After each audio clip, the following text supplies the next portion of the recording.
welcome back to my YouTube channel Maths with Krish.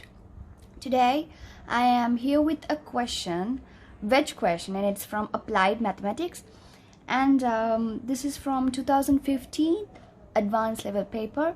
So those who have the past paper, you can refer it and you can come here for an explanation, or not, you can pause the video and go through the question. I know it's kind of a hard question, a big question, but up to this says about this picture, what the ball and the pulley and everything. This is the short story of this picture, actually, this wedge. So here comes the question starts, so you can pause it and go through it, so it will be easy for you guys to understand that. So I have drawn the similar wedge on my worksheet so that I can easily explain you what they have mentioned in the question. So it says this is a triangle, and also it is a vertical cross section through the center of the gravity, and also this whole wedge has a mass of m. So this is going to be the m. So it's easy if you mark all the statements in your paper, so when you're doing the exam, so it will be easy for you guys to understand.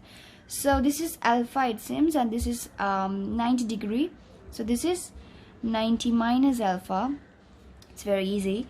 And the wedge is placed on a smooth horizontal table which is fixed. Two particles P and Q, each of mass m. So this is m, this is m. I'm so sorry, can you see that? Yeah, this is m and m. This is mass, so you can mark it as mg because the mass always be the horizontal downwards, sorry, vertical downwards, so don't get confused. So it's easy if you mark the weight facing downwards. Right, okay. Connected on the light extendable string. So if they mention it as inextensible strings, you can easily understand that they have a tension. So towards this string, this whole string, this has a tension, and since the string doesn't change, if the string is changed only, you can mention it as a different tension, but you can see it has one string and no different string, so it contains the same tension over here. When you pull it, same tension over this side and same tension over this side, right? Okay, and a particle of S of mass m over 2. So this is m over 2. This is m over 2 mass. Resides on a system released from rest, and write down the equation of motion of particle B along ED, and they have said this wedge all moves through this side. So I mark it as F. So you can know when the particle is pulled like this, when the particle is being pulled, so there will be a acceleration toward this side. I mark it as F, simple F, and the same acceleration will be acted when this one is pulled. Same speed will be come from this, so when this pull, this will become like that.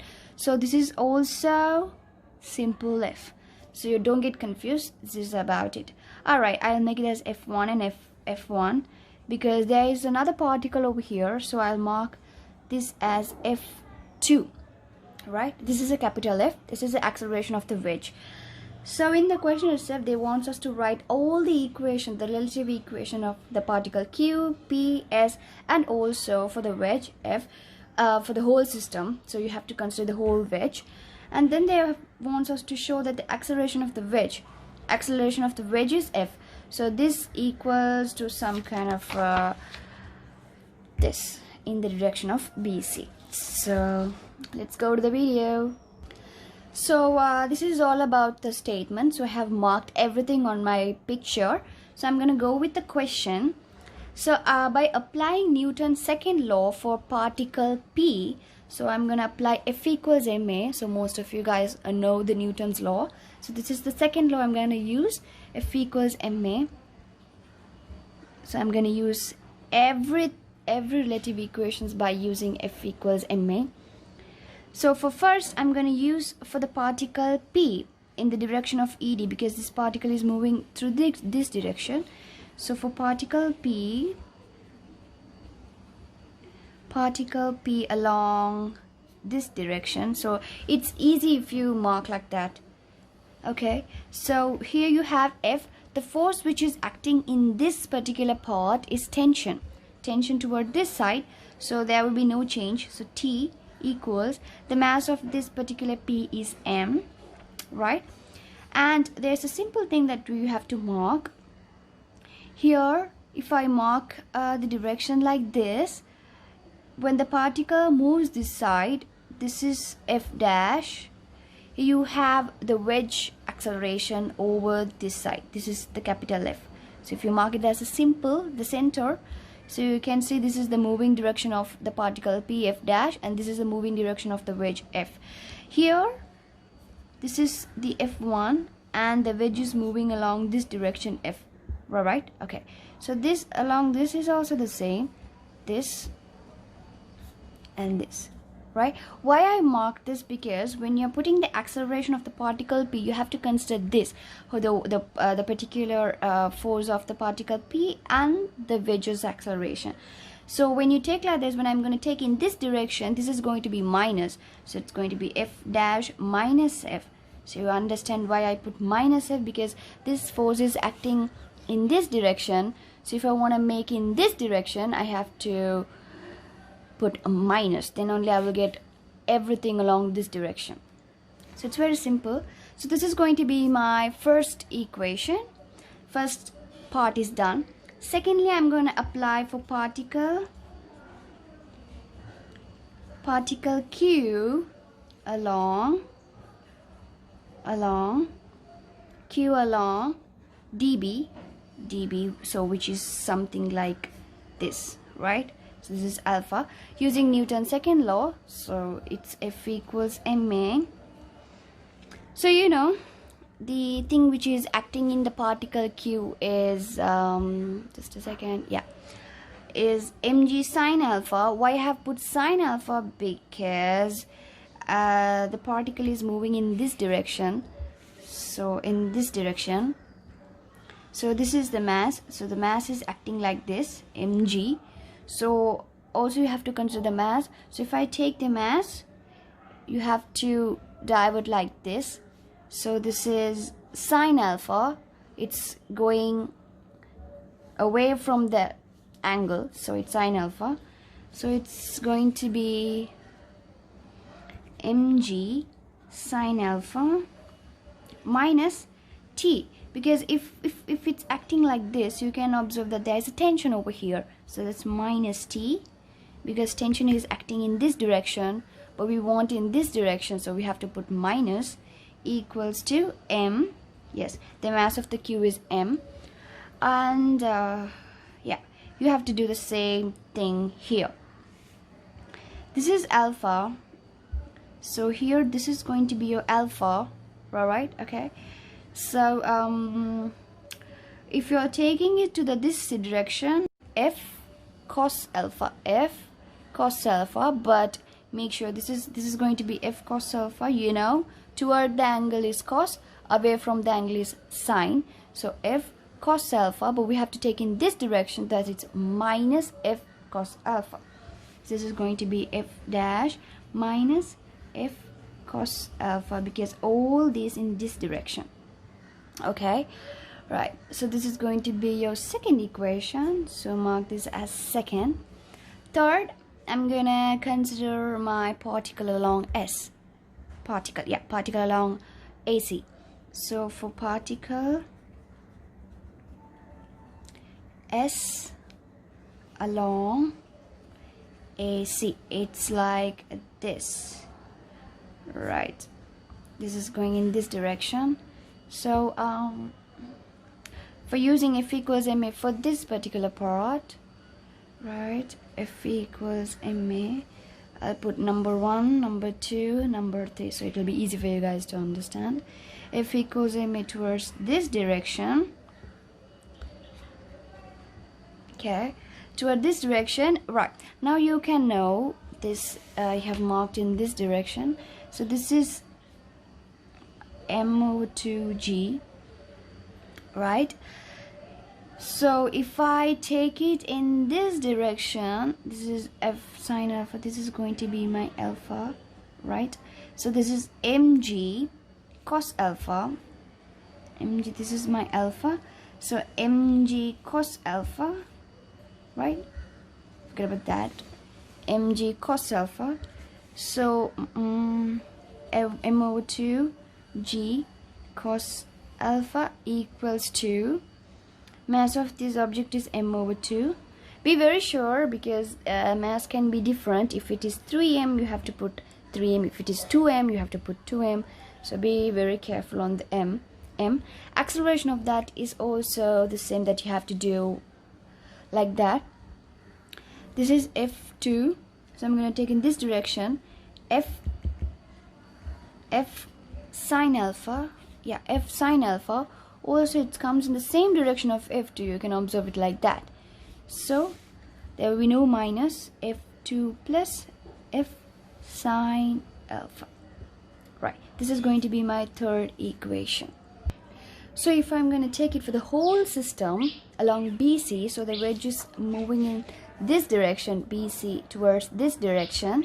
So you can see smooth horizontal. So the force F equals m, I'm going to use F equals m over here towards this direction.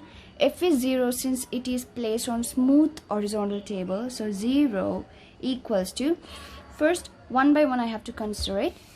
So these three particles lies on this particular wedge. So you have to take everything, this Q, P and also S, if you're writing the whole system, because it all are staying on the same wedge. So if I take the particle P first, so you can see the wedge moving in this direction. So I have marked my F equals m toward this direction. So this F1 should be in this direction. So it's going to be m into right, F minus F1, clear? Right, plus, so you have to add everything, plus the Q particle m, into, this is F direction, so this is the particle, the acceleration of the particle Q. So if I'm going to consider in this direction, you have to take it like this, F cos F1 cos alpha, but it is in the opposite direction, so it's going to be minus. So it's going to be capital F minus simple F cos alpha, right, plus the particle S. So the particle S is like m. This is the motion of the particle S. So this is F. So this is the acceleration of the particle S. So if I resolve it like this, it is going away from the angle. You can see this is the angle alpha, so it's going away from the angle. So it's sine alpha, but it's plus, because in the same direction it all comes. So F plus F2 sine alpha, right? So this is going to be your fourth equation. So all done. Right, for the next question, they want us to show the acceleration of the wedge is this. So the acceleration of a wedge is this. So if we have to find the capital lift, so to find the capital lift, we have to find F1, F2 and substitute in the whole system here. So when you resolve it, if you find F1, simplify it using the first equation or first two equation, and find the F2 using the third equation, and imply F1 and F2, and you know what to do. So then if you subject everything, if you subject F, tada, you will be getting that following relevant thing. So to find F1, I'm gonna add my first equation and second equation, and I'm gonna divide it by m. Alright, so if you add your first equation, this and this, and if you divide by m, this m and m will be cancelled out, right? So your equation is going to be g sine alpha equals to 2f1 minus f1 plus cos alpha. You can try it. If you get this answer, then it's good luck. Yeah, you have to add 1 and 2 and divide by m. You'll be getting this following equation. And now what you have to do is keep it and subject f1. So if you subject f1, half, this thing will be going this side. So it's going to be g sine alpha plus f1 plus cos alpha, All right, okay, so we have found the f1. Secondly, I'm going to find my f2. So from third equation, I'm going to substitute f2. So it's very simple, f2. So I'm going to subject f2. So if you subject f2, your f2 is going to be mg cos alpha minus f sine alpha. Right, so from fourth equation, what I'm gonna do is I'm gonna substitute every relative thing that I have found. So using 4, I'm gonna substitute everything.